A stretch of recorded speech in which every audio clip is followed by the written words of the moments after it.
মালাকুল মাউত আপনার আমার পিছনে সদাই সর্বদাই আছেন আল্লাহর হুকুমে। মালাকুল মাউত আমাদের সামনে এসে যখন হাজির হয়ে যাবেন, সেদিন মালাকুল মাউত যখন আপনার আমার সামনে হাজির হয়ে যাবে, মালাকুল মাউতের বিকট চেহারা দেখার পরে ওই দিন আমার আর দুনিয়ায় হুঁশ থাকবে না। ওই সময় আমার এমন অবস্থা সৃষ্টি হবে, দুনিয়ার জায়গায় দুনিয়া পড়ে থাকবে, দুনিয়া দিয়ে আমার আর কোনো চিন্তা থাকবে না, মহব্বত থাকবে না। মালাকুল মাউতের ভয়ে, জান কবজের ভয়ে আমি পেরেশান হয়ে যাব। ওই সময় যদি আমার ঈমান যদি সঙ্গে হয়, আমল যদি সঙ্গে হয়, মালাকুল মাউত তখন আমাকে ইহসান করে, আমাকে কম কষ্ট দিয়ে সাহায্য করে, আমার প্রতি দয়া করে আমার জানটাকে কবজ করবেন। আর যদি আমার ঈমান যদি সাথে না হয়, আমল যদি সাথে না হয়, আমি যদি বদ আমলদার হই, আমি যদি বদকার হই, অধিক কষ্ট দিয়া মালাকুল মাউত আমার জানটাকে কবজ করে নেবেন। এজন্য রাসূল করিম সাল্লাল্লাহু আলাইহি ওয়াসাল্লাম বলেছেন, উম্মতেরা, একজন বেনমাজির জানটাকে তেমন ভাবে কবজ করা হবে, একজন বেঈমান মুনাফিকের জানটাকে তেমন ভাবে কবজ করা হবে। একটা জীবিত উট জবে না করিয়া একবার দুইবার নয়, 40 বার তাকে চামড়া উঠাইলে, আবার তার চামড়াটা গায়ে দিলে, আবার তার চামড়াটা উঠাইলে, আবার তার চামড়াটা উঠাইলে, আবার তার চামড়াটা গায়ে দিলে, 40 বার এই উটের চামড়া যখন জবেহ না করে উঠাইলে তার যতটুকু কষ্ট হবে, তার থেকে বেশি কষ্ট দিয়া একজন মুনাফিক বেঈমান কাফির বেঈমানের জানটাকে মালাকুল মাউত ফেরেশতা কষ্ট দিয়া কবজ করে নিবে। নাউজুবিল্লাহ। আওয়াজ এখানে সিকন বাং কইলাম বাড়াইতে মাস্টার কমাও, বলিও বাড়াও মাস্টার, আওয়াজ এখানে সিকন দে বড় করো। রাসূল বলেছেন, আমার নেককার কোন উম্মতের জানটাকে এমনভাবে কবজ করা হবে, উম্মতের রে, আমার যে উম্মত ঈমানদার মুমিন, আমার প্রেমিক, আল্লাহর প্রেমিক, ওই প্রেমিকের জানটা এমন ভাবে কবজ করা হবে যেভাবে একটা শিশু সন্তান মায়ের বুকে দুধ খায়, মায়ের বুকে দুধ খায় আরাম পায়, মায়ের মুখে হাত দেয়, মায়ের বুকে হাত দেয়, দুধ পান করে, এক সময় ওই শিশু বাচ্চা সন্তানটা মায়ের বুকে এক সময় ঘুমিয়ে যায়, সে টের পায় না। তেমনি ভাবে রাসূল বলেছেন, আমার একজন নেককার উম্মতের জানটা তেমন ভাবে কবজ করা হবে যেভাবে শিশু বাচ্চা মায়ের দুধ পান করে করে তার মায়ের বুকে আরাম পেয়ে ঘুমিয়ে যায়। সুবহানাল্লাহ। হাজিরিন, আল্লাহর পক্ষ থেকে আপনাকে আমাকে হুঁশিয়ার করার জন্য, আপনাকে আমাকে সতর্ক করার জন্য আল্লাহ পাক যুগে যুগে নবী রাসূল প্রেরণ করেছেন। এমনকি আমাদের নবীও দুনিয়ার জমিনে আমাদেরকে পবিত্র কালাম নিয়ে আল্লাহর পক্ষ থেকে কুরআনুল কারীম নিয়ে দুনিয়ায় আসিয়া আমাদেরকে সেই কথা জানিয়ে দিয়েছেন। আগের যুগের নবী রাসূল যারাই ছিলেন, বিশেষ করে আমরা 4খানা কিতাবের কথা আমরা সদাই সর্বদাই আমরা শুনি এবং জানি, ইনজিল, জাবুর, তাওরাত, কোরআন। এই চারিখানা কিতাব হচ্ছে শ্রেষ্ঠ। এই চারিখানা কিতাব শ্রেষ্ঠ। নবী দাউদ আলাইহিস সালামের কাছে জাবুর কিতাব, মূসা আলাইহিস সালামের কাছে তাওরাত কিতাব, ঈসা আলাইহিস সালামের কাছে ইনজিল কিতাব, আর আমাদের নবীর কাছে পবিত্র আল কোরআন। দাউদ নবী চলে গেলেন, এই কিতাবের মুজিজাও শেষ হয়ে গেল। এই কিতাবের আলোচনার জমিনে রইল না। তবে দাউদ নবীর জীবদ্দশায় দাউদ নবীর কাছে যেই কিতাব নাজিল হলো, এই কিতাবের ভিতরে নবী দাউদ আলাইহিস সালামের কথা, দাউদ আলাইহিস সালামের নামের চাইতে আমাদের নবী মুহাম্মদুর রাসূলুল্লাহ সাল্লাল্লাহু আলাইহি ওয়াসাল্লামের আলোচনা বেশি ছিল। সুবহানাল্লাহ। নবী মূসা আলাইহিস সালামের কাছে তাওরাত কিতাব,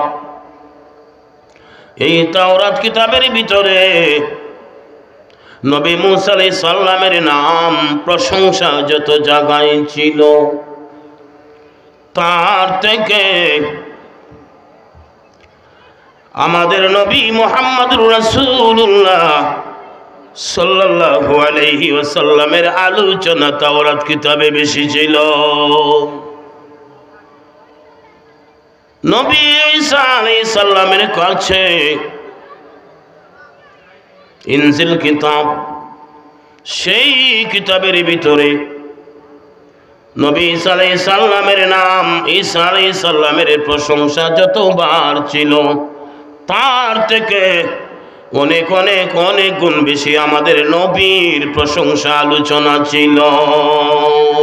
সুবহানাল্লাহ। মূসা আলাইহিস সালামের তাওরাত কিতাব, এই তাওরাত কিতাব ওই যুগে একজন আল্লাহর প্রেমিক, আমাদের নবীর প্রেমিক, যখন আমাদের নবী তখন দুনিয়ায় আসেন নাই, কিন্তু ওই ব্যক্তি সেদিন নবী মূসা আলাইহিস সালামের জামানায় তাওরাত কিতাব সে পড়তে জানে।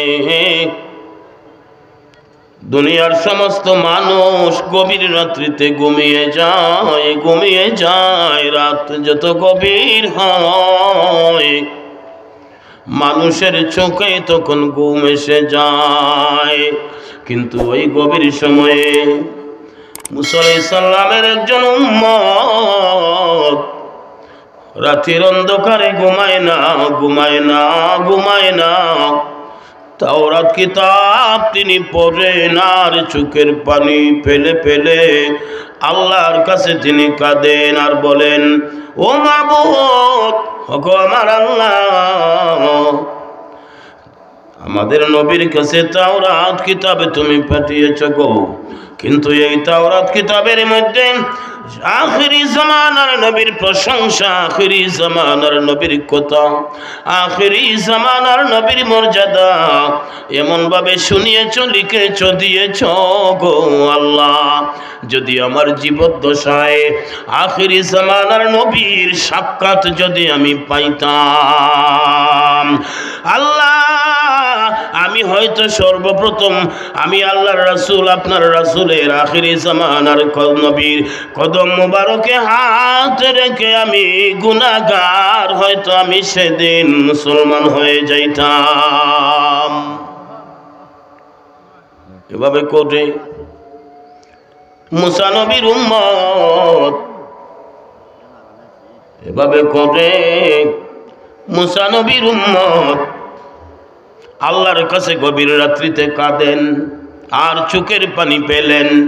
আমি সেই আয়াতে কারিমা তিলাওয়াত করেছি, বিসমিল্লাহির রহমানির রহিম,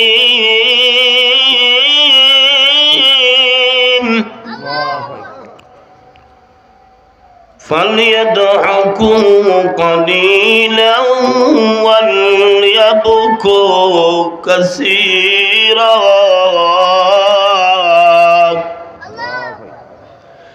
দুনিয়ায় সর্বশ্রেষ্ঠ দামি দুনিয়ায় এমন এক জিনিস সর্বশ্রেষ্ঠ দামি, দুনিয়ার কোটি কোটি টাকা নয়, দালান বাড়ি ঘর কিছুই নয়, দুনিয়ার সম্পদ নয়, রাজত্ব নয়, মানুষের কাছে এমন এক জিনিস দুনিয়ার সবচাইতে দামি এবং মূল্যবান আল্লাহর কাছে আছে। এই জিনিসটার নামই হচ্ছে মানুষের চোখের 2 ফোঁটা পানি। রাসূল বলেছেন, উম্মতেরা রে, এমন একদিন বিপদ আসবে রে, কঠিন দিন, যেদিন জাহান্নাম, দুনিয়ার মানুষ যখন কবরে চলে যাবে, জাহান্নামের আগুন তাকে ভয় দেখাবে। জাহান্নামের আগুন তার সামনে যখন আসবে রে, জাহান্নামের আগুনের লেলিহান শিখা, প্রজ্বলিত লেলিহান শিখা দেখে ওই মানুষটা সেদিন কেঁদে কেঁদে বেকার হয়ে যাবে। রাসূল বলেছেন, আমার উম্মতেরা, আমার কোন উম্মত যদি আল্লাহর ভয়ে, জাহান্নামের ভয়ে, মরণের ভয়ে দুনিয়ার জমিনে যদি 1 ফোঁটা চোখের পানি যদি চোখ থেকে বের হয়, এই পানিটুকু চোখ থেকে বের হওয়ার সাথে সাথে আল্লাহর রহমতের ফেরেশতা সেই পানিটুকু জমিনে পড়তে দেয় না।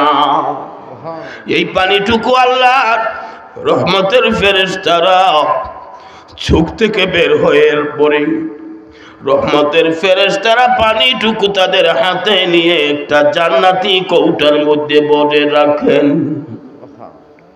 ওই বান্দা, ওই বান্দি যেদিন কঠিন কিয়ামতের দিনে, বিপদের দিনে যখন বিপদে পড়ে যাবে, ওই দিন আল্লাহর পক্ষ থেকে দয়া হয়ে যাবে, হুকুম হয়ে যাবে, ফেরেশতারা রে, আমার বান্দা দুনিয়ায় থাকা অবস্থায় আমার ভয়ে, জাহান্নামের ভয়ে সেদিন কেঁদেছিল রে, ওই যে চোখের পানি আমার বান্দা, আমার বান্দির চোখের পানিটুকু তোমরা আমানত রেখেছিলে রে, এই চোখের পানিটুকু এই সময়ে বের করে দিয়ে জাহান্নামের দিকে তোমরা ছিটিয়ে দাও।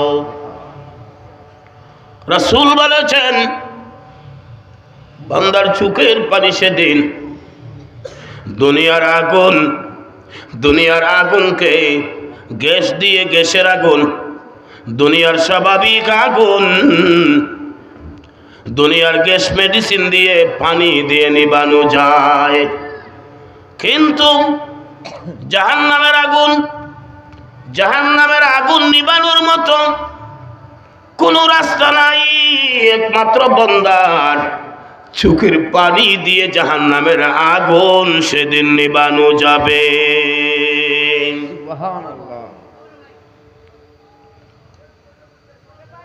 আল্লাহ পাক জানিয়ে দিবেন, ফেরেশতারা রে, আমার বান্দার চোখের পানিটুকু আজকে জাহান্নামের দিকে ছিটিয়ে দাও। জাহান্নামের দিকে যখন চোখের পানিগুলি ছিটিয়ে দেওয়া হবে, আল্লাহর কসম, রাসূল বলেছেন, আমার উম্মতের থেকে কমপক্ষে 40,000 মাইল দূরে জাহান্নামটা চলে যাবে। সুবহানাল্লাহ। হাজিরিন, আমি বলতেছিলাম, নবী মুসা আলাইহিস সালামের একজন উম্মত, আল্লাহর প্রেমিক, দুনিয়ার মানুষ যখন ঘুমিয়ে যায়, মুসা নবীর উম্মত সে ঘুমায় না, ঘুমায় না, ঘুমায় না, তাওরাত কিতাব পড়েন। তাওরাত কিতাবের ভিতরে আমাদের নবী, আখেরি জামানার নবীর নাম যত জায়গায় তিনি পান, হৃদয় দিয়ে চুমু খান, বুকে লাগান, আর আল্লাহর কাছে দোয়া করেন, আল্লাহর কাছে মাগফিরাত কামনা করেন, গো আল্লাহ, তুমি যে নবীর প্রশংসা তুমি নিজেই করেছো, মাবুদ গো, সেই নবীর উসিলায় আমি গুনাহগারের গুনাহ মাফ করে দাও। কাছে ওই বন্দার, ওই গোলামের, ওই প্রেমিকের ডাক কবুল হয়ে গেছে।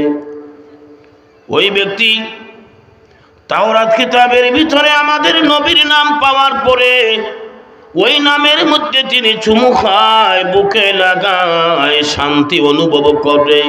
আর আজকালের দুনিয়ার ছেলেরা মেয়েরা এভাবে ফোনের মধ্যে কত রকম ফষ্টি নষ্টি করে, চুমু খায়, বুকে লাগায়, আর বলে ওই যে দেখো গো, আমি যে তোমাকে পাওয়ার পরে আমি ধন্য হয়ে গেলাম, তোমাকে পাওয়ার পরে আমি এই পৃথিবীতে এমন ধন্য হয়েছি গো, তোমাকে খুশি করার মতো আমার কোনো বাসা নাই, বাসা নাই।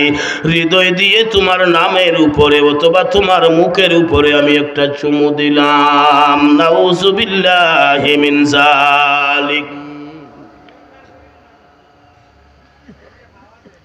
এই দুনিয়ার এখনেরও যুবক, সেই মুসা নবীর উম্মত, তিনিও যুবক। আসমান জমিন ব্যবধান, পার্থক্য আছে। কারণ আল্লাহর কাছে বান্দার চোখের পানির এত মূল্য, চোখের পানির এত মর্যাদা। চোখের পানির বিনিময়ে জন্য রাসূল বলেছেন, আমার উম্মতেরা দুনিয়ার জমিনে যে চোখ আল্লাহর বয়ে কেঁদেছে, জাহান্নামের বয়ে যে চোখ কেঁদেছে, এই কান্নেওয়ালা ব্যক্তি, চোখওয়ালা ব্যক্তিকে আল্লাহ কোনোদিন জাহান্নামে ফেলে দিবেন না। এমনও মানুষ দুনিয়ায় আছে, আমি পারি না, আপনি পারেন না, আরো মানুষ আছেন। শেষ রজনীতে ঘুম থেকে উঠিয়া মাওলার কুদরতের কদমের সামনে দাঁড়াইয়া বসিয়া মাওলার নামের জিকির করেন, আল্লাহ আল্লাহ আল্লাহ আল্লাহ আল্লাহ আল্লাহ আল্লাহ আল্লাহ আল্লাহ আল্লাহ আল্লাহ। মাহবুদের প্রেম সাগরে শেষ রজনীতে ঘুম থেকে উঠিয়া আল্লাহর প্রেমিক যখন সাঁতার দেয়, আল্লাহর কসম ওই প্রেমিক এই সাগরে পরে কোনোদিন ডুবে যাবে না, ডুবে যাবে না। ওই সাগর, যেই সাগরে মালিকের নামে, আমার প্রভুর নামে, আমার মওলার নামে যে ব্যক্তি ওই সাগরে সাঁতার দিল, মাহবুদের কুদরতের হাত ধরিয়া ওই সাগর থেকে তার প্রেমিককে, তার গোলামকে উঠাইবে।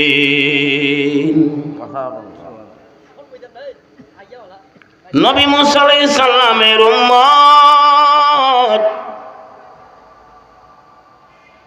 দুনিয়ার সকল মানুষ যখন ঘুমিয়ে যায়, মুসা নবীর উম্মতের চোখে ঘুম নাই, ঘুম নাই। মুসা নবীর উম্মত আমাদের নবীর নাম যত জায়গায় পায়, চুমু খায়, বুকে লাগায়, আল্লাহ তাকে এমন ভাবে কবুল করে নিলেন, আল্লাহ তাকে এমন ভাবে কবুল করে নিলেন।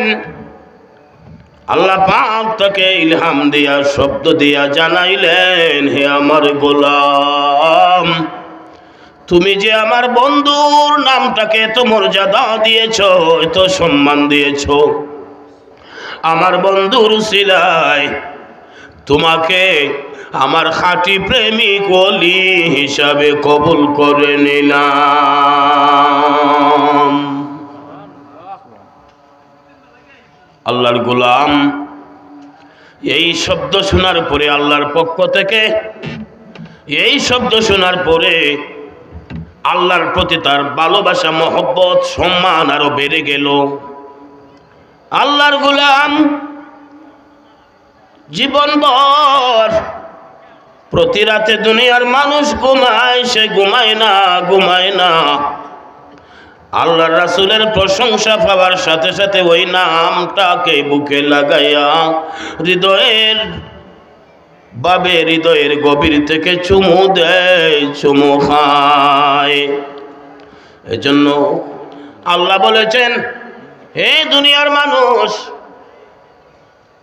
আমি আল্লাহ পাকের প্রশংসা আজকে তোমরা দুনিয়ায় যাওয়ার পরে আমি হুকুম করলাম আমার ইবাদত করবে, কিন্তু যখন মানুষ আল্লাহর হুকুম না মানিয়া আল্লাহর ইবাদত না করে যখন দুনিয়ার মানুষ দুনিয়ার ফষ্টি নষ্টিতে যখন তার জীবন কাটায়, আল্লাহ জানিয়ে দেয়, বান্দা রে, ও বান্দা, আমি তোমার কাছে আমি আমার হাবিবকে দিয়ে আমার বন্ধুকে দিয়ে আমি কোরআনুল কারীম পাঠিয়েছিলাম, আর যেন সেই কোরআনুল কারীমকে তোমরা বিশ্বাস করে আমি আল্লাহর প্রতি আমার রাসূলের প্রতি যেন তোমাদের ভালোবাসা বেড়ে যায়। বান্দা রে, আমি দেখতেছি রে বান্দা, আমি দেখি রে বান্দা, আমি জানি আমার নাফরমানি করতেছিস, আমার রাসূলের বিরোধিতা করতেছিস রে বান্দা।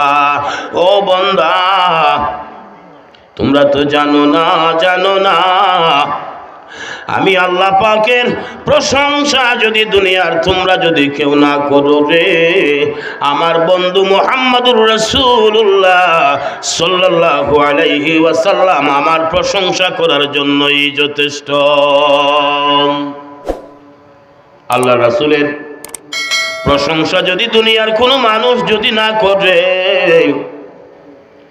আল্লাহ রাসূলের প্রশংসা যদি দুনিয়ার কোনো মানুষ যদি না করে, আল্লাহ বলেন আমি আল্লাহ পাক আমার বন্ধুর প্রশংসা করার জন্য আমি মাবুদ হই, আমি আমার রাসূলের জন্য যথেষ্ট। আমরা যদি আল্লাহ রাসূলের প্রশংসা করতাম, আল্লাহ রাসূলের ইত্তেবা যদি করতাম, আল্লাহর হুকুম যদি মানতাম, তাহলে আজকে ইচ্ছা করে জেনে শুনে আমরা কোনোদিন গুনার পথে পা বাড়াইতাম না। গুনারও কত রকম পদ্ধতি আছে, গুনাহ করার কত রকম শয়তানি পদ্ধতি আছে। আগের যুগে ছোটবেলায় দেখতাম বিভিন্ন এলাকায় যাত্রা গান, এরপরে দেখতাম বিভিন্ন জায়গায় ক্যাসেটের ভিডিও, এরপরে দেখলাম এই সময়ে হাতে হাতে মোবাইল, এই মোবাইলের ভিতরে দুনিয়ার সকল কিছুই আছে। কিন্তু আল্লাহ বলেন, বান্দা রে, এই মোবাইলে, মানুষের তৈরি মোবাইলের ভিতরে যখন মানুষ এই সকল কিছু উপভোগ করে, হৃদয়কে শান্তি দেয়, আল্লাহ বলেন কিরামান কাতিবিন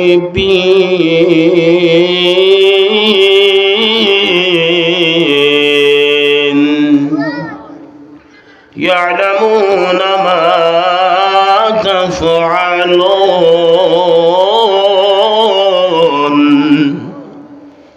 আল্লাহ বলেন, বান্দারে, তোমাকে দুনিয়ায় পাঠাইয়া তোমার দুই কাঁধে দুই ফেরেশতা বসাইয়া আমি আমার কুদরতি ক্যামেরা তাদের হাতে রেখে দিয়েছি।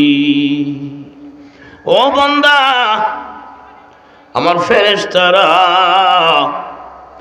তোমার ভালো নেকিটাও উঠাইতেছে, বদিটাও উঠাইতেছে। বান্দারে, যেদিন তুমি আমার সামনে এসে হাজির হবে রে বান্দা, ওই দিন বান্দারে চুল পরিমাণ, জাররা পরিমাণ মিথ্যা সেদিন আমার সামনে বলার মতো তোমার কোনো ইখতিয়ার ক্ষমতা নাই রে বান্দা। যেহেতু আমি প্রমাণ স্বরূপ সাক্ষী তোমার দুই কাঁধে দুই ফেরেশতা বসাই আমি রেখেছি। আমার কুদরতি ক্যামেরা দিয়া রে বান্দা তোমার দুই কাঁধে দুই ফেরেশতা আমি বসাইয়া রাখলাম।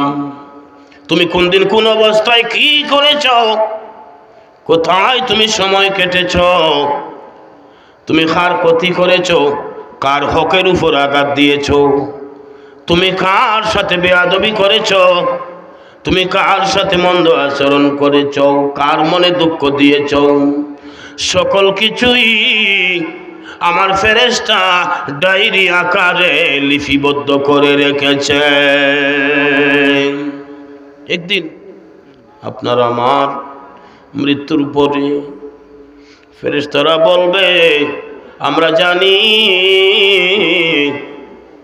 নেকারের আমল নামা দেওয়া হয় ডান হাতে, বদকারের আমল দেওয়া হয় আমল নামা বাম হাতে। ওই দিন যত মানুষ মৃত্যুর পরে তার বাম হাতে দেওয়া হয় তার জীবনের ডায়েরি, বোঝা যাবে সে বদকার, সে জাহান্নামী। আর যদি কোনো ব্যক্তির ডান হাতে আমল নামা দেওয়া হয় তখনই বুঝে নিবে সে আল্লাহ পাকের গোলাম, সে জান্নাতি। কিছু মানুষের আমল নামা ডান হাতে পাওয়ার পরে সে খুশি হয়ে যাবে, আর কিছু মানুষের আমল নামা বাম হাতে পাওয়ার পরে সে দাউ দাউ করে কেঁদে ফেলবে। আল্লাহ বলবেন, বন্দা রে, ও বন্দা, তুমি আজকে কাঁদছো কেন? ফেরেশতারা জিজ্ঞাসা করবে, তুমি কাঁদছো কেন? সে বলবে, এই বাম হাতে আমল নামা পাওয়ার পরে দেখলাম আমি ফেরেশতারা আমাকে বারবার তারা দূর থেকে ধিক্কার জানাইতেছে। ডান হাতের আমল নামা পাওয়ার পরে ওই ব্যক্তি যখন মুস্কি মুস্কি হাসবে আর আল্লাহর প্রশংসা করতে থাকবে, ফেরেশতারা বলবেন, বান্দা রে, তুমি এমন ভাবে কেন তুমি মুস্কি মুস্কি হাসো? খুশি হয়ে গেছো, তার কারণ কি এত খুশি হওয়ার পিছনে? ওই ব্যক্তি বলবে, ডান হাতে আমার আমল নামা পাওয়ার পরে আমি দেখলাম আল্লাহর রহমতের ফেরেশতারা আমার পক্ষে নারায়ে তাকবীর আহলান সাহলান বলতেছে। হাজিরিন, আমি বলতেছিলাম নবী মূসা আলাইহিস সালামের সেই উম্মত, দুনিয়ার মানুষ ঘুমাইলেও সে ঘুমায় না। হঠাৎ একদিন আল্লাহর ওই গোলাম সে মারা গেল, আল্লাহর গোলামটা মারা গেল, আল্লাহর প্রেমিক সে মারা গেল। নবী মূসা আলাইহিস সালামের কাছে সংবাদ গেল, নবী, হে আল্লাহর নবী মূসা, আপনার ওই উম্মত দুনিয়া থেকে আজকে বিদায়। আল্লাহর নবী মূসা জানতে চাইলেন, যদিও সে আমার উম্মত, কিন্তু কোনোদিন তাকে আমার সাথে ভালো কাজে অংশগ্রহণ করতে আমি দেখি নাই। সে যে আমার উম্মত তার প্রমাণ কি? আমি তার লাশ আমি দাফন করব না। অনেক মানুষ চিন্তায় পড়ে গেলেন। কিছু মানুষ সেই যুগেও ছিলেন, আজও কিছু মানুষ আছেন, যদি চোখের সামনে যদি সরাসরি যদি অনিয়ম কোনো কিছু ঘটে, তাহলে মুখ দিয়ে যদি প্রতিবাদ করার মতো কোনো যদি সাহস না থাকে, হৃদয়ে দিয়ে প্রতিবাদ করে কল্পনা করে যেটা কেন হলো, এমন কিছু মানুষ দুনিয়াতে আছে এবং থাকবে। ওই সময় মূসা নবীর কিছু উম্মত কল্পনা করলেন, নবী মূসা এটা কেন করলেন? যদিও সে গুনাহগার হোক, যাই হোক, সে তো মুসলমান। নবী মূসা নবীর কলিমা পড়ে সে মুসলমান, তাহলে নবী মূসা কেন তার জানাজা পড়বেন না? কিন্তু সাহস করে নবী মূসা আলাইহিস সালামের সামনে দাঁড়াইয়া কিছু বলতে পারল না। নবী মূসা আলাইহিস সালাম সকল সাহাবাদেরকে জানিয়ে দিলেন, তার লাশটাকে গভীর জঙ্গলে ফেলে দিয়ে আসো। সত্যি সত্যি মূসা নবীর হুকুমে লাশটাকে গলের মধ্যে রশি বাঁধিয়া জঙ্গলের ভিতরে ফেলে দিয়ে আসা হলো। মূসা নবী দিন পেরিয়ে যখন নবী মূসার সামনে রাত আসলো, রাত আসার পরে মূসা নবী ঘুমিয়ে গেলেন। ওই সময় ঘুমানোর পরে নবী মুসা আলাইহিস সালামের দরজায় কে যেন ডাক দিল, মুসা তুমি জেগে উঠো রে, তুমি ঘুমাইও না, ঘুমাইও না, তুমি একটা কথা শুনো রে, তুমি একটা কথা শুনো। আজকে যার লাশটাকে তুমি জঙ্গলে ফেলে দিয়ে এসেছো রে, আমি তোমাকে জানিয়ে গেলাম ওই ব্যক্তির লাশটা আগামীকাল প্রভাতের পরে সসম্মানে উঠাইয়া ওই ব্যক্তির লাশটাকে কাফন দাফন করিও, তাকে দাফন করিও। মুসা নবীর ঘুম ভেঙে গেল। কি স্বপ্ন আমি দেখলাম, অথবা আমি বাস্তবে কি দেখলাম, এলোমেলোর ভিতরে তিনি পড়ে গেলেন। কিন্তু দুনিয়াতে কিছু বড় লোক, চালাক লোক আছে, কোনো জায়গায় যদি বিপদে পড়ে হঠাৎ করে কাউকে সে বলতে চায় না, নিজের বিপদ নিজেই সারতে চায়, কার কাছে শেয়ার করতে চায় না। এমনও কিছু মানুষ চালাক চতুর দুনিয়ায় আছে, যদি বিপদে পড়ে যায় চেষ্টা করে আমার বিপদটা কেউ না জানার আগে যেন আমি সেরে ফেলতে পারি। নবী তো মুসা, তিনি এই যুগের নবী। এই কথাটা কার কাছে তিনি বলেন নাই? সারাদিন চিন্তা করেন, কল্পনা করেন, রাতের বেলায় আমি কি শুনলাম, ওই ব্যক্তি সম্পর্কে কি আমি শুনলাম। এই কল্পনা করে করে মুসা নবীর মন খারাপ। উম্মতেরা মুসা নবীর দিকে যখন আজকে তাকাইল, অন্যদিন মুসা নবীর মুখে হাসি খুশি ছিল, আজকে মুসা নবীর মুখে হাসি খুশি নাই। কিছু সংখ্যক উম্মতেরা বুঝতে বাকি রইল না, না জানি আল্লাহর পক্ষ থেকে মুসা নবীকে কি নির্দেশ দেওয়া হয়েছে, কি ফয়সালা হয়েছে। হয়তো নবী মুসাকে তো এমন ভাবে কোনোদিন আমরা মন খারাপ করতে দেখি নাই। দ্বিতীয় রাত আবার চলে আসলো। দ্বিতীয় রাত যখন চলে আসলো, মুসা নবী আবার তিনি ঘুমিয়ে গেলেন। ঘুমানোর পরে নবী মুসা আলাইহিস সালামকে গত রাত্রে মধুর সুরে যেভাবে বলা হয়েছিল, আজকে তার থেকে একটু কঠিন ভাষায় তাকে ডাক দেওয়া হলো। হে মুসা, মুসা রে, তুমি গত রাতে তোমাকে বলা হয়েছিল ওই ব্যক্তির লাশটাকে দাফন কাফন করার জন্য, তুমি করো নাই।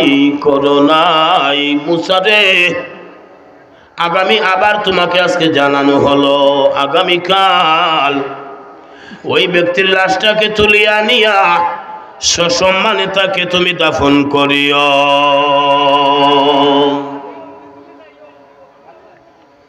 মুসা নবীর আবারও ঘুম ভেঙে গেল।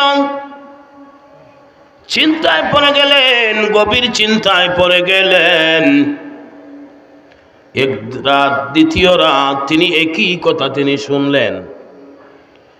দ্বিতীয় দিন পেরিয়ে সারাদিন চলে গেল, তৃতীয় রাত চলে আসলো। তৃতীয় রাত চলে আসার পরে এর ভিতরে মুসা নবী আহার করলেন না, চিন্তার মধ্যে ডুবে থাকলেন। মানুষের বেশি চিন্তা আসলে পরে মানুষের চোখে ঘুম আসে না, খাবার খাইতে ইচ্ছা হয় না। মুসা নবীরও তেমনি ভাব। এই কঠিন চিন্তা আসার কারণে মুসা নবী খাবার খাইলেন না, দুর্বল হয়ে গেলেন। তৃতীয় রাত্রিতে যখন মুসা নবী আবার ঘুমাইলেন, মুসা নবী ঘুমানোর পরে ওই রাত্রিতে এমন কঠিন এক শব্দ দিয়া তাকে জানানো হলো, মুসা, তুমি তো আমার নবী, তোমাকে এক রাত্রি, দুই রাত্রি, আজকে তৃতীয় রাত্রি পর্যন্ত তোমার কাছে সংবাদ গেল, মুসারে আজকে তৃতীয় রাত তোমাকে জানিয়ে দেয় রে মুসা, আগামীকাল ফজরের পরে যদি ওই ব্যক্তির লাশটাকে তুলিয়া নিয়া যদি রে মুসা কঠিন ভাষায় আগামী সকালবেলা যদি ওই ব্যক্তির লাশটাকে তুলিয়া নিয়া সসম্মানে যদি তাকে গোসল কাফন করাইয়া দাফন না করো রে মুসা, হে মুসা, আমি জানিয়ে গেলাম নবুয়তি আর তোমার থাকবে না, থাকবে না, থাকবে না। নবুয়তির দফতর থেকে আমি আল্লাহ তোমার নামটাকে আমি কেটে দিব। মুসা নবী থর করে কাঁপতে লাগলেন। ফের যদি চেয়ারম্যান মেম্বারে যদি যাইগে হঠাৎ করে দেখুন যেন গম চুরি করা যাইতো নাই, ডাইল চুরি, বিভিন্ন চুরি করা যাইতো নাই, দেখুন যেন চোখে দিয়ে চাওয়া যায় না। এটা তোমার বাস্তব দেখলাম তো কিছুদিন আগে যে সরকার রদ বদলাবার কারণে যখন চেয়ারম্যানের হলতের পরিণতি দেখলাম, মেম্বারের হলতের পরিণতি দেখলাম, এটার চোখ মুখ দিয়ে চাওয়া যায় না, মাথা নিয়ে যায় না। এখানে জিগাই দেখো ভাই আমার শরীর খারাপ, বুঝছো নি কোন খারাপ? এই যে আর ডাইল চাল দিয়ে চুরি করতে পারতা নাই, চুরিতে শেষ হয়ে গেছে কি, এর লাগে মেম্বারে বলতে শরীর খারাপ। মুসা নবী যখন জানছেন যে নবুয়তির দফতরে তার নাম থাকবে না, যদি ওই ব্যক্তিকে আল্লাহর প্রেমিককে আগামীকাল যদি সসম্মানে যদি তাকে দাফন না করা হয়, মুসা নবীর চিন্তার আর শেষ নাই। নবী মুসা আলাইহিস সালাম পরের দিন সকালবেলা সবাইকে তিনি ডাকলেন, হে আমার উম্মতেরা, আমাকেই তোমরা সহযোগিতা করো, আমাকেই তোমরা সাহায্য করো, কারণ আমি নবী মুসা, আমি বড় বিপদে পড়ে গেছি। এই যে 3 দিন আগে যে ব্যক্তি আমার উম্মত মারা গেল, আমি হুকুম দিয়েছিলাম তার লাশটাকে জঙ্গলে ফেলে দেওয়ার জন্য, আমি তার জানাজা পড়ি নাই। আজকে ওই ব্যক্তির সন্ধান আমাকে দাও, ওই ব্যক্তি কোথায় আছে খুঁজে বের করো। ওই ব্যক্তির লাশটাকে তুলিয়া নিয়া সসম্মানে তাকে গোসল কাফন দিয়া দাফন করতে হবে। কিছু মানুষ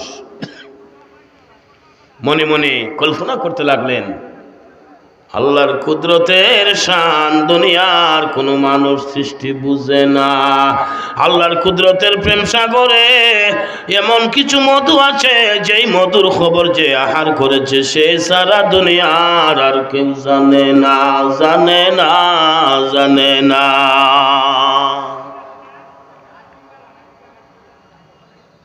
মুসা নবীর উম্মতেরা ওই ব্যক্তির লাশটাকে জঙ্গলে খুঁজতে তালাশ করতে গেল,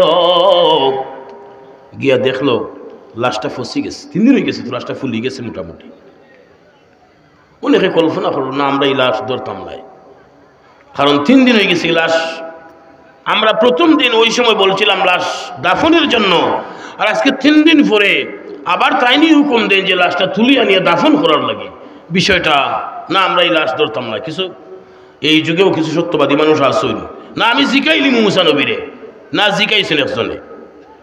এখনো কিছু সত্যবাদী মানুষ আসুন, আর কিয়ামতের আগ পর্যন্ত কিছু সত্যবাদী মানুষ থাকবেন। আর কিছু মানুষ তো আছে দুনিয়ার আল্লাহরে তাওয়াজ্জু না করিয়া, আল্লাহর মুকাফিকি না হইয়া নেতার তাওয়াজ্জু করে, নেতার এই যে পকেট ভরার লাগি। এই যে বিগত দিন দেখলাম নানি ফাতি নেতা হলতের অভাব নাই, ফাতি নেতা হলতের অভাব নাই। বড় বড় নেতার পিছনে যারা সাইনবোর্ড দিয়া, এই সাইনবোর্ড দিয়া বিভিন্ন জায়গায় পেস্টুন আর পেস্টুন ভর্তি। আচ্ছা এখন দেখুন চাই নবীগঞ্জ শহরে কোন নেতার নামে কোন ফাতি নেতা কোন ফেস্টুন আসেনি? নাই। কোন নেতার নামের পিছনে কোন ফাতি নেতার পেস্টুন এখন নাই। আমরা মুসলমান, আমাদের পেস্টুন থাকতে হবে, একমাত্র আমাদের সিনারি থাকতে হবে, আমাদের বুকে থাকতে হবে আল্লাহর মহব্বত, আর মুখে থাকতে হবে নবীর কালিমা। তখনই আমরা মুসলমান। দুনিয়ার স্বার্থের বিনিময়ে, দুনিয়ার নেতার ছবির নিচে আমার ছবি দিয়ে দুনিয়ার ফায়দা লুটার জন্য, মানুষের হকের উপর আঘাত করার জন্য আমি ফাতি নেতা জানাস নি, আমি খার অনুসারী, অমুক নেতার অনুসারী, নাউজুবিল্লাহি মিন যালিক। আমি মুসলমান, আমি কিসের মুসলমান? আমি সাতার মুসলমান। সেদিন বুঝবে যেদিন আল্লাহর কুদরতের হাত দিয়ে আমাকে পাকড়াও করা হবে, আমি কয় নম্বরের মুসলমান আর কয় নম্বরের পাতি নেতা সেদিন আমি বুঝবো। আমরা মুসলমান, আমরা হুজুগে বাঙালি, আমরা হুজুগি মুসলমান। এমন মানুষ আমরা আছি, আমরা হুজুগি মুসলমান, ভালো মন্দ কোনো কিছু বুঝি না, হয় মোল্লা হলতে দরবার লাগায়। আরে মিয়া, সকল মোল্লা একজাত নাই। তুমি এমনও মোল্লার ওয়াজ তুমি ফকটলিয়া গুরু শুনছ, যে মোল্লা ইউটিউব চ্যানেল খুলিয়া হয়েছে নবীরে তালাক দেই, নাউজুবিল্লাহি মিন জালিক, তার অনুসারী দেখো ঠিক ওই মোল্লার ওয়াজ শুনিয়া তুমি মাসলা শিখিলিছ, 2 টাকার বাংলা বই পড়িয়া তুমি আজকে মশলা দিচ্ছ। আল্লাহ রাসূল আমাদের মতো মানুষ, আজকে তুমি ফতোয়া দিচ্ছ। নবী আমাদের মতো, যা চাওয়ার আল্লাহর কাছে সরাসরি চাইতে হবে, মাধ্যম আবার কিসের? নবীর কাছে চাওয়া, নবীরে উসিলা লইয়া চাওয়া শিরিক, নাউজুবিল্লাহি মিন জালিক। হে বড় শিরিকের জন্ম, তারই বড় সেই বড় শিরিক। নবী ছাড়া, মাধ্যম ছাড়া আল্লাহকে পাওয়া যাবে। এটা আল্লাহর কোরআনের বিষয়, আমি সেদিকে যাচ্ছি না। মুসা আলাইহিস সালাম গিয়া দেখলেন ওই ব্যক্তির লাশ পচিয়া ফুলি গেছে, গন্ধ শুরু হয়ে গেছে। মুসা নবী কিন্তু আজকে তার মধ্যে কোনো ঘৃণা নাই, কোনো রাগ গোসা কিছু নাই। ওই ব্যক্তির লাশটাকে মুসা নবীর কোন উম্মত যখন কাঁধে লইতে রাজি নয়, তিনি নিজেই তখন ওই ব্যক্তির লাশ মুসা নবী কাঁধে তুলে নিলেন। সুবহানাল্লাহ। ফয়সালা কার? হৌকামিয়া। এটা তো আর মিনি ফুটবলও তো খেলাইয়া যে গোল যখন দিলাই তোমার পক্ষে হই হুল্লার দেখো, ওইটা গুনাহ হয়। কিন্তু আল্লাহর রহমতের বাগান বইয়া যদি আল্লাহর প্রশংসা করতে যাইয়া যদি সুবহানাল্লাহ হইন, আল্লাহ পাক আপনার সেদিন নেকি বুদ্ধি ওজন করতে দিন। এই সুবহানাল্লাহরে আপনার আমার নামে নেকির ফাল্লা দিয়ে আপনারে আমার আল্লাহ মাফ করে দিলাইবা। আমরা তো কোন জায়গা সুবহানাল্লাহ হইতে হয়, কোনানো নাউজুবিল্লাহ হইতে হয়, কোনানো আলহামদুলিল্লাহ হইতে হয়, এটা আমরা চিনি না। আমরা মুসলমান, আমরা আধুনিক যুগের মুসলমান, আমরা ফিটফাট, বাইরে ফিটফাট। দেখবা আপনি কোনো মানুষের খান্দা পাই গেলে কত জাতের গ্রান, মিষ্টি গ্রান, কত জাতের সেন্ট, মেডিসিন, কসমেটিক। কিন্তু কোন যদি ভাই আইন আজান হয়ে গেছে মসজিদ শুনো মাঝে যাই গি, ওই ভাই আমার কাপড়টা তো ফাঁক নাই, নাউজুবিল্লাহি মিন জালিক। তে এত সেন্টের গ্রান দেখি তুই তুমি, এটা তো খালি ইসলাম বিরোধী কারবার, শরীয়ত বিরোধী কারবার, কোরআন সুন্নাহ বিরোধী কারবার। আমার শরীরের মধ্যে বিভিন্ন রকম মেডিসিন, কসমেটিক আকর্ষণের জন্য দিয়ে আমি ঘর থেকে বের হলাম, আর আমি নামাজের কথা যখন আমাকে বলা হলো তখন বলি যে আমার কাপড় পাক নাই, না পাক। তাহলে আমার প্রশ্ন হলো, আপনি না পাক কাপড় নিয়ে আপনি আল্লাহর পবিত্র জমিনে কেন আপনি হাঁটছেন? আল্লাহর পবিত্র জমিনের মধ্যে আমি নাপাক অবস্থায় কেন আমি হাঁটবো? আমার কি বিবেকের একটু যারা বাঁধে না, একটু বাঁধে না? হাজিরিন, নবী মুসা আলাইহিস সালাম ওই লাশটাকে তুলিয়া আনিয়া সসম্মানে গোসল দিয়া, কাফন দিয়া কবরস্থ করলেন, দাফন করলেন। মুসা নবীর উম্মতেরা জানতে চাইলেন, নবী মুসা একটা কথা জানতে চাই, 3 দিন আগে যখন ওই ব্যক্তি মারা গেল, ওই ব্যক্তিকে আপনি দাফন করলেন না, গোসল দিলেন না, আপনি বললেন জঙ্গলে ফেলে দেওয়ার জন্য। আজকে 3 দিন পরে ওই ব্যক্তিকে কেন আপনি ফুলা লাশ, পচা লাশ আনিয়া আপনি সসম্মানে দাফন করলেন? তার কারণ কি জানতে চাই। মুসা নবী তো ব্যক্তিগত নবী, রাসূল কোনো কথা তারা বলতেন না। মুসা নবী বললেন, আমার উম্মতেরা, আমি তুর পর্বতে যাইয়া আল্লাহর সাথে কথা বলে আমি এসে আমি তোমাদেরকে বলবো সুবহানাল্লাহ। মুসা নবী তুর পর্বতে খেজুর গাছের মোড়া, খেজুর গাছের নিচে যাইয়া 2 রাকাত নামাজ পড়ে আল্লাহর সাথে তিনি কথা বলতেন। আর আমাদের নবী কথা বলেছেন এমন এক জায়গায় আরশে আযীমে সিদরাতুল মুনতাহা সাদি সরাসরি আল্লাহ পাকের কুদরতের সামনে বসে আল্লাহ রাসূল মেরাজের রাত্রিতে সেদিন আল্লাহ পাকের সাথে 24,000 আলোচনা করেছেন। হাজার নবী মুসাকে এক পাল্লায় রেখে দিলে আর আমাদের নবীর মর্যাদা অপর পাল্লায় রেখে দিলে আমাদের নবীর মর্যাদার সমকক্ষ হবে না। আমরা সেই নবীর উম্মত হওয়ার পরে আমরা খুশি না বেজার না? আমরা লাউড অফ কিজে বাজাইতাম পারলাম না, এই বরকতপুর এলাকা কোনো এটা নাই। জি বরকতপুর এলাকা এটা নাই। ওই যে বিয়া শাদী হালাল জিনিসের মাঝে এই যে লাউড অফ কি বাজানি হয়নি, স্পিকার বাজানি হয় না মনে হয়, এটা মনে হয় বরকতপুর নাই। এটা আমরা এলাকাতে আছে, বিভিন্ন এলাকাতে গেলে এটা দেখা যায়। এই যে বিয়া শাদী 3 দিন 4 দিনের লাগে স্পিকার আনিয়া, নাউজুবিল্লাহ, বিয়া একটা হালাল বিষয়, ওই সমস্ত যেন স্পিকার বাজাইয়া হারাম মিক্স করে হালালটা যখন অপবিত্র করা হয়, ওই সমস্ত স্বামী স্ত্রীর উদর থেকে কুসন্তান জন্ম নেয়, সুর ডাকাত জন্ম নেয়। স্পিকার বাজাউরা বেটিন যে বেটিরে স্পিকার বাজাইয়া বিয়া করছে, যে বেটা স্পিকার বাজাইয়া বিয়া করছে 3-4 দিন এলাকার মানুষ ঘুমাইতে পারে না। ওই সমস্ত বিয়া থাকি ওই সমস্ত স্বামী স্ত্রীর থেকে জন্ম আসে, জন্ম হয় দুনিয়াতে কুলাঙ্গার কুসন্তান। বরকতপুর মনে এটা নাই, বাজানি জন্য নাই। আল্লাহ আমাদের মাফ করছেন, আলহামদুলিল্লাহ আলহামদুলিল্লাহ। একবারই নাই, আমার মৌলানা সবাই সাক্ষী দিচ্ছে আলহামদুলিল্লাহ। তো আমি তো আর জানি না, কারণ এটা আপনাদের এলাকা, কারণ আমি তো আর আপনাদের খবর জানতাম না। যাই হোক,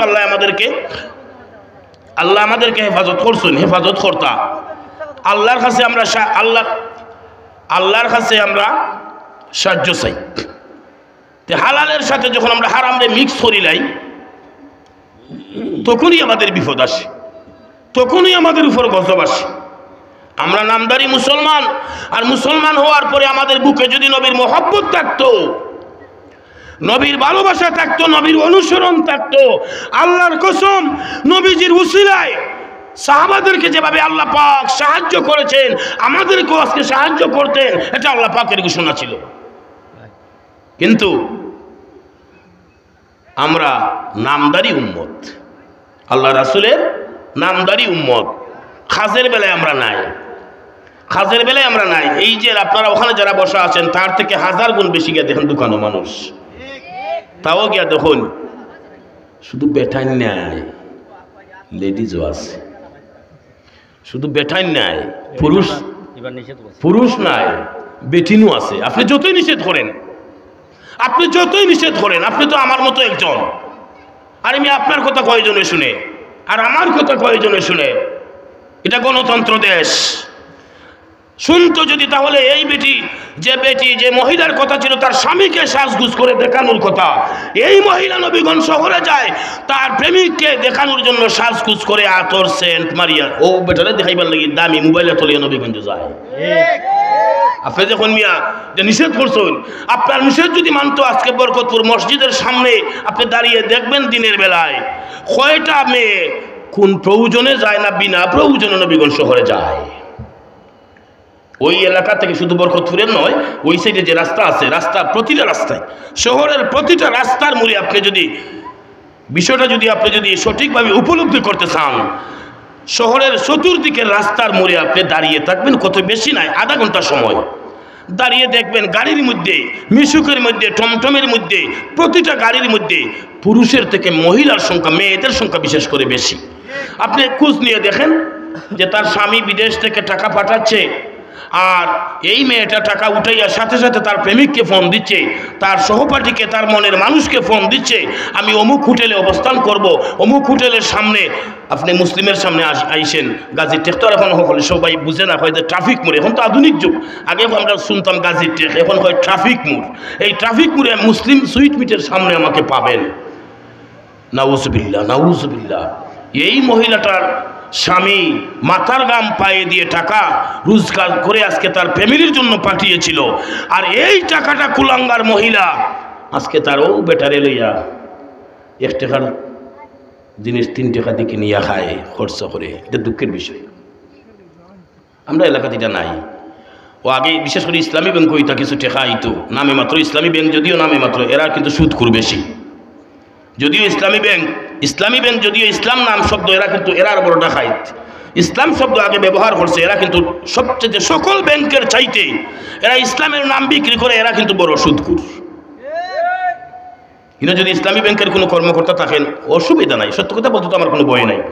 ইসলামী এরা নামে ব্যবহার করেছে ইসলামী, কিন্তু এরার মাঝে সকল অনইসলামিক সকল কার্যকলাপ, এরা সুদখোর, বেশি সুদখোর। অন্য ব্যাংকে একটু বুঝাইয়া হইলে মানে যে ভাই এই সপ্তাহে না আগামী সপ্তাহে আমি কিস্তি দেব, কিন্তু ইসলামী ব্যাংকে মানে না, সুদের সুদ তারা হিসাব করে।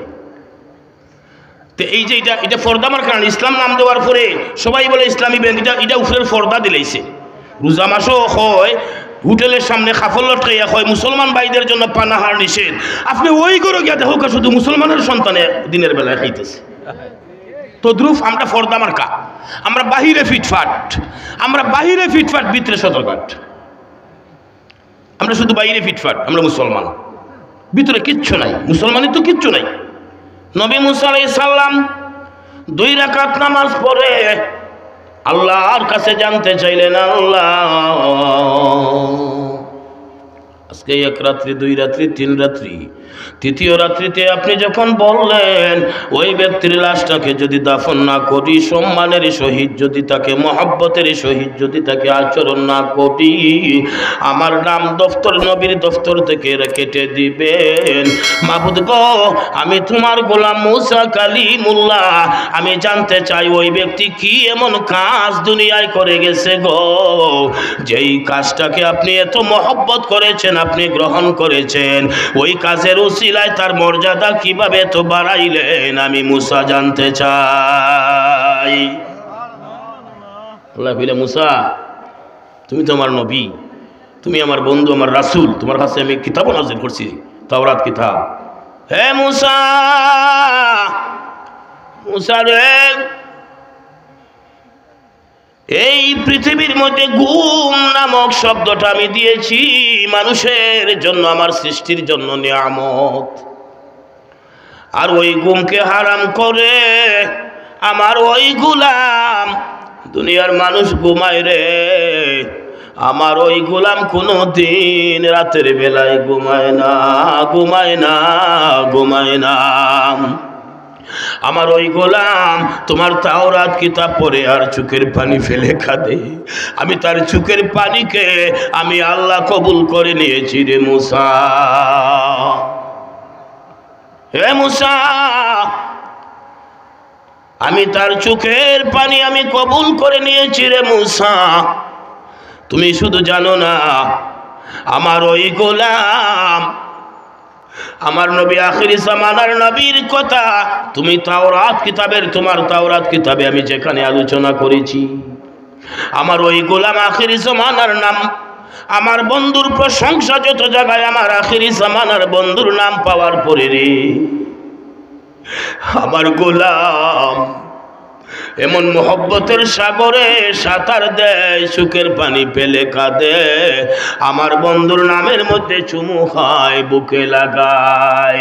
আমি যাকে কেন্দ্র করে উসিলা বানাইয়া দুনিয়া আসমান জমিন কুল কায়নাত বানাইলাম, এত মর্যাদা দিলাম, আমার নবীর সেই মর্যাদা দানকারী আমার ওই গোলামকেও আমি তার মর্যাদা আল্লাহ বাড়াইয়া দিলাম। সঙ্গগুণে লোহা জ্বলে বাসে। বাইরে আজকে সম্পর্ক যদি করতে হয়, ভালো মানুষের নামাজি একটা মেয়ে যদি কালো হয়, তার সাথে ফোনে সম্পর্ক করবেন। কুলাঙ্গার 1000 ছেলের 10টা 15টা ছেলের সাথে কথা বলে ফ্লেক্সিল উডানে, ওই সমস্ত মেয়ের সাথে রে ভাই সম্পর্ক করবেন না। জীবনটা দুলির সাথে মিশে যাইয়া এমনভাবে তছনছ হয়ে যাবে। কত ঘটনা। হুজুর একটা তাবিজ দেন, কি তুইছে? আমার ফুরি তো আলুম তালুম করে, আমার ফুয়া তো বাদ খায় না আজকে 3-4 দিন ধরে, তো এইসেই করে। তো বুঝতে যে ফুয়ার বয়স কত? আমরা তো ফুয়েলা বুঝি মনে হয় 4, 5, 7, 8 বছর। হয় না, এ জোয়ান ফুয়া, বয়স প্রায় 17, 18, 20 হয়ে গেছি। ওনার কিতাব হইবা এই সময় যে কোনটাই না স্যার, যে তার হওয়ার মতো কোনো বাসা নাই, হইলে তো মা বাবা রাগ করবো, যেহেতু তার উদরের সন্তান রাগ করবো। এই সময় তো হয়ে যাচ্ছে, ঠিক আছে একটা ফু দেরাম, আল্লাহর কালাম ভরিয়া, আল্লাহর কালাম ভরতে ওই কেন ইগুরুফি আল্লাহর কালাম ভরিয়া ফু দিলে ওইটা তাসির করতো নাই, এটা হেদায়ত হইতো নাই। এর লাগি আল্লাহর কসম আমি ওখানে গিয়া ফু দিই, কিতা হয়ে জানি আল্লাহু আলাম, মনে মনে হই, কেউ যাতে আর বুঝে না, আল্লাহু আলাম, আল্লাহ বালা জানে, ওখান হই আমি ফু দিলেই। কারণ এটার আল্লাহর কালাম সূরা আয়াতুল কুরসি, সূরা ইখলাস, সূরা ফাতিহা পড়িয়া যদি না সারা কোরআন শরীফ পড়িয়া ইয়াসিন পড়িয়া ফু দিলে এটা ভালো হইতো না। এটা ওই রোগের রোগী, এই রোগের ঔষধ দুনিয়াত নাই। এই রোগের ঔষধ কোনটা বুঝছেন নি? ওই যে রাজ্যে যেটাই মাথায় তারি ওটুই রুগী, ওটুই তার ঔষধ। এটা তো আমরা বুঝি, কারণ আমরা তো এই যে এত বুড়া তো হইছি না, মাত্র 50 বয়স। তো এই যে ইটারে যদি এত বালা পায়, ইটারে যদি এত মেডিসিন বানাইয়া গলাত রাখে, আল্লাহ কয় বান্দা লা তাকনাতু মির রাহমাতিল্লাহ, তুই গুনাহ করার পরে তুই যখন আমার রহমতের নামটা, এই নামটা যখন তুই উচ্চারণ করা মাত্রই আমি আল্লাহ এত দয়ালু, তোর জীবনের সকল গুনাহ আমি আল্লাহ মাফ করে দিই। আলহামদুলিল্লাহ। আমরা সভাপতি হিসাবে আইসুন হারুন ভাই, এটা আমরা একটা গৌরবের বিষয়। এত সময় আইসুন না হয়তো মনে করেন যে ওখানে আমরা যাই মনে পড়ে বাড়িঘর, এটা তো আমরা বুঝি রে বা, এটা আমরা বুঝি যে সব জিনিসই মানুষে কিন্তু আজকে যার যার ব্যক্তিগত ব্যবহার করে। সকল ক্ষেত্রে আপনি সকল ডিপার্টমেন্টে যান, আপনি সকল ডিপার্টমেন্টে যান, যে যার যার পজিশনে যার যে ব্যবহার করে, এটি দুনিয়ার রীতি। একমাত্র নবী মুহাম্মদুর রাসূলুল্লাহ সাল্লাল্লাহু আলাইহি ওয়াসাল্লামের কাছে উঁচু নিচু কোনো কিছু ছিল না, সকলকে সমানভাবে তিনি মর্যাদা করে গেছেন। আল্লাহ রাসূলকে দুনিয়ার কেউ আগে সালাম দিতে পারে নাই, তিনি আগে সালাম দিয়েছেন। 5 মিনিট জি হাজিরিন, আমি শেষ করে দিব। নবী মুসা আলাইহিস সালামকে যখন আল্লাহ জানাইলেন, মুসা রে, ওই ব্যক্তি আমার বন্ধুর নামের মধ্যে চুমু খাওয়ার জন্য তার মর্যাদা আমি আল্লাহ বাড়াইয়া দিয়েছি। দুনিয়ার কোনো মানুষ যদি আমার বন্ধুকে মর্যাদা সম্মান দেয়, আমি আল্লাহ তার সম্মান আমি দুনিয়া আখিরাতে আমি বাড়াইয়া দিব।